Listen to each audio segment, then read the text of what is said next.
Allah juga itu. Tapi ya saya beri contoh. Abu Jahal itu tidak mau membaca syahadat. Mengapa? Bukan tidak bisa, tapi tidak mau. Ini dengan bisa menekankan tidak mau. Lah kalau orang sekarang sudah mau la ilaha illallah tapi masih syirik, sama enggak dengan Abu Jahal? Enggak enak bahasanya, tapi insya Allah benar itu ya. Saya ulangi Pak ya, mudah-mudahan enggak menyinggung siapa-siapa ya. Abu Jahal itu tidak mau membaca syahadat. Andai kata mau membaca syahadat, Abu Jahal itu fasih mana Abu Jahal dengan sampean, dengan kita, dengan saya? Fasihnya. Oh jelas fasih Abu Jahal. Mekah, Arab. Oh, orang Arab ini. Soal bahasa Arab itu. Iya. Oke. Lah kalau kita, orang kita sekarang itu sudah mau syahadat, la ilaha illallah, tapi masih syirik. Sama enggak dengan Abu Jahal? Jauh, Ustaz. Sama? Jauh beda. Bedanya? Ya mending Abu Jahal. Mending Abu Jahal, paham. Loh, ini kan bisa. Karuan Abu Jahal muni la ilaha illallah aja enggak mau, Pak. Lah ini mau la ilaha illallah, la ilaha, tapi masih syirik. Ya karuan enggak muni sekalian. Oh, ini kan kalau nggak biasa ngaji tauhid kan sepertinya dimarahi ya begini ini kan ya. Padahal enggak. Nah, itu loh. Wallahu a'lam. Singkat-singkat aja supaya nututi Ustaz. Enggak apa-apa.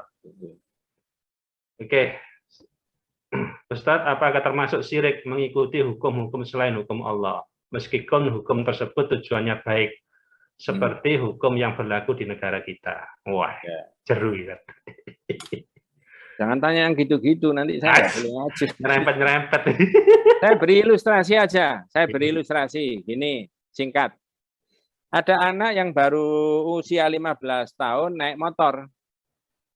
Di Lamongan, ngalor ngidul atau di Surabaya. Konangan Pak Polisi di Prit, suruh berhenti. Loh, Dek, sekolah di mana? Saya di SMP, Pak Polisi. Loh, mana bawa SIM? Belum, saya ini baru 15 tahun. Oh, enggak boleh. Ada undang-undangnya, ada peraturannya. Undang-undang lalu lintas itu disepakati pemerintah sama DPR yang belum 15 tahun, belum punya SIM, belum punya KTP, enggak boleh, apalagi sampai enggak pakai helm. Anak ini ngeyel, Pak. Pak Polisi, setahu saya itu enggak ada di dalam Quran perintah supaya motor itu pakai helm atau pakai SIM. Nah, anaknya begitu. Terus Pak Polisinya jawab, karena Pak Polisinya ini polisi Muhammadiyah ya. Ini karangan saya Pak. Ya betul deh, enggak ada memangnya larangan dan perintah pakai helm atau pakai apa SIM itu. Tapi di Quran itu kan ada. Ya, wala tulku biaidikum ila tahluka, jangan jerumuskan dirimu dalam kehancuran. Dan berdasarkan ayat itu, lalu berdasarkan penelitian dan riset, banyak anak-anak korban sia-sia yang sebelum 17 itu secara psikologis belum mampu mengendalikan, maka dibuat undang-undang kayak begini. Sebenarnya undang-undang lalu lintas ini nggak ada Qur'annya, nggak ada hadisnya, tapi maknanya diambilkan dari situ. Ayat-ayat begitu itu tadi, Dek, saya juga ngaji kok. Saya ini aktivis Muhammadiyah walaupun saya ini polisi. Sekarang saya tanya, kalau begitu boleh nggak membuat undang-undang yang kayak begitu itu tadi? Sangat boleh dan harus. Boleh, enggak apa-apa, Pak. Tidak harus dicantumkan pasal undang-undang pendidikan, undang-undang mengenai lingkungan hidup, undang-undang macam-macam lah ya. Nah, yang tidak boleh itu misalkan, naudzubillah, di Indonesia ada undang-undang tentang perkawinan tahun 74 zaman Pak Harto. Ya, undang-undang perkawinan. Kalau misalkan undang-undang perkawinan ini dirubah sama DPR, direvisi, lalu semua fraksi itu menyetujui bahwa pasal-pasalnya dirubah. Salah satu adalah diktum di dalam pasal itu misalkan bahwa perkawinan modern itu adalah perkawinan yang laki sama laki disahkan boleh, perempuan sama perempuan disahkan boleh. Lalu didok sama DPR. Nah, ini baru berlawanan dengan hukum apa? Syariat. Muhammadiyah mestinya menolak kalau ada rencana begitu. NU juga mestinya menolak. Semua komponen bangsa yang muslim menolak rame-rame gitu loh. Walaupun DPR dikuasai bukan orang Islam, naudzubillah min dzalik. Nah, di situ ini patut ditolak kalau ada undang-undang begitu. Itu namanya syirik. Dalam bahasan tauhid namanya asyirku fil hukum, syirik di dalam mengambil hukum dari hukumnya Allah. Wallahu a'lam. Ya. Oke, jelas insyaallah. Lagi Ustaz, ini dari Pak Nur Hadi. Manusia kebanyakan selalu berbuat salah atau dosa, lalu istighfar, kemudian dosa lagi, istighfar lagi, kemudian dosa lagi. Mohon pencerahannya Ustaz, bagaimana itu dengan model manusia seperti itu? Itu manusia di mana, Pak?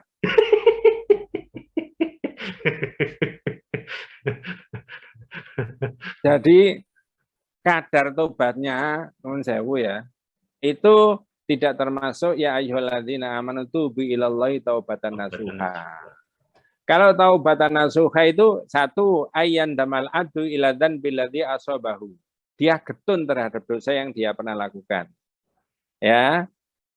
Fayatazim ilallah, lalu dia kembali kepada Allah, tsumma la ya'udu limitslihi abadan. Lalu orang itu bersikeras, bersikukuh, tidak balik ke dosa lagi. Itu namanya taubatan nasuha.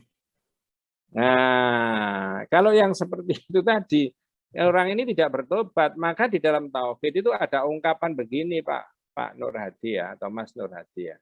Orang memohon sama Allah, Allah maghfirli in syi'ta, Allah marhamni in syi'ta. Kalau pakai bahasa kita, ya Allah ampunilah saya jika engkau menghendaki. Berikan rahmat kepada saya jika engkau menghendaki. Ini enggak boleh sama tauhid. Bab 57 dalam kitab itu tadi ya. Mengapa kok tidak boleh? Kata Rasulullah, liya'zimal mas'alah fa innallaha la mukrihun lahu. Supaya orang menggantungkan semua persoalan yang dia tobatkan tadi kepada Allah, karena Allah itu tidak ada menghalang-halangi.